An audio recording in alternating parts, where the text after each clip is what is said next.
Joe Jewett and Jack DeVos over the line on 610 WTVN.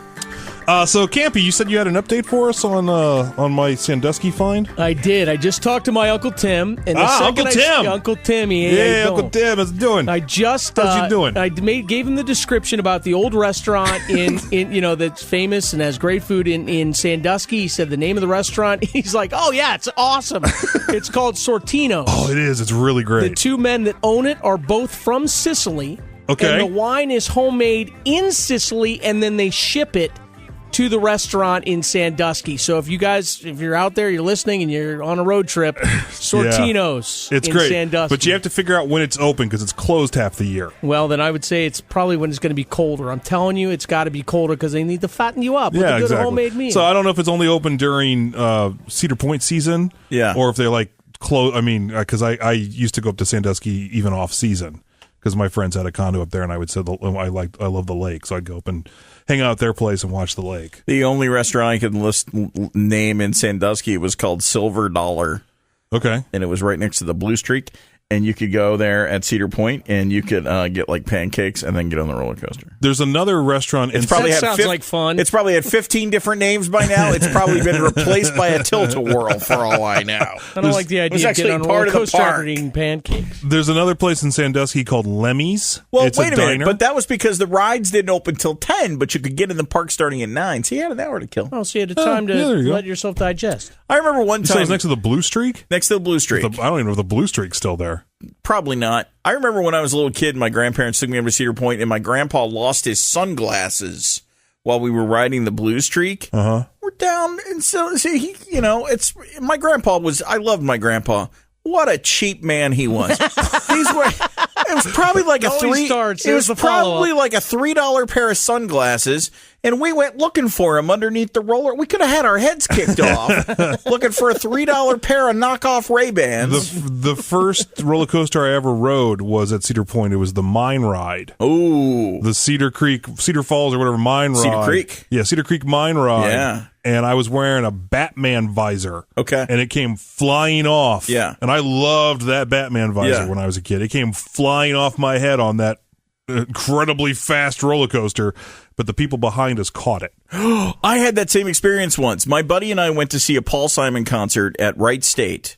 And the next day, I could see he'd lose a visor. And I bought a Paul Simon baseball cap because someday I'll lose my hair. That's why he wears a hat. Okay. So the next day, this was my friend Doug, and so the next day we went to Kings Island, and we were riding Adventure Express, and I was wearing it wasn't Adventure Express, it was the King Cobra, the stand-up one, and I was wearing my Paul Simon baseball cap, and it flew off my head.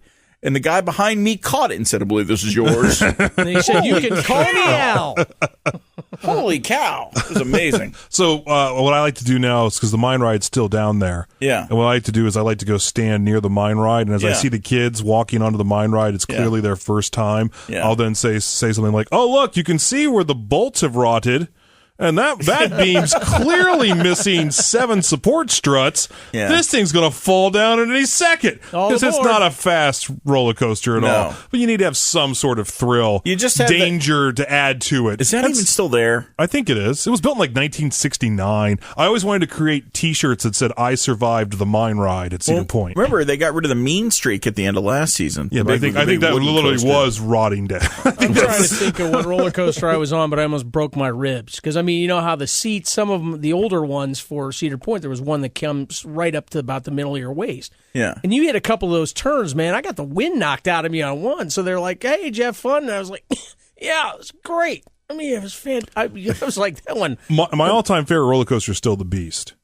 That's the great. Beast is amazing. Yeah, it's also one of the ride. longest ones. I think it's like 48 seconds longer than a bunch of my friend Matt and his uncle helped design the Beast. Oh, really? Yeah. Okay.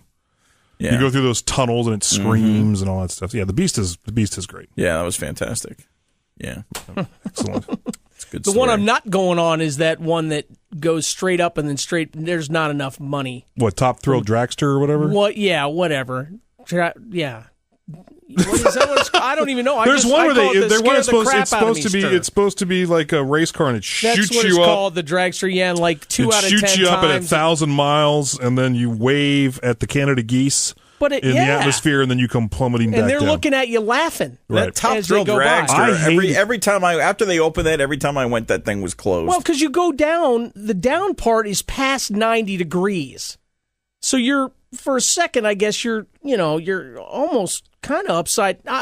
Forget it, man. I'm just talking about it freaks me out. When I was a kid and the Demon Drop first opened, the commercials gave me nightmares. Yeah. Because the commercials would just go, Demon Drop, Demon Drop, Demon Drop. If Satan had a roller coaster, this would be it. This will haunt you for the rest of your life. Falling towards the cement is not my idea of fun. But it was the whole Demon Drop, Demon Drop, Exorcist 2. One more ride thing from Kings Island. They had the I don't know what they call it, like the slingshot thing, it was an upcharge to go and ride this thing, and they would put you in like this.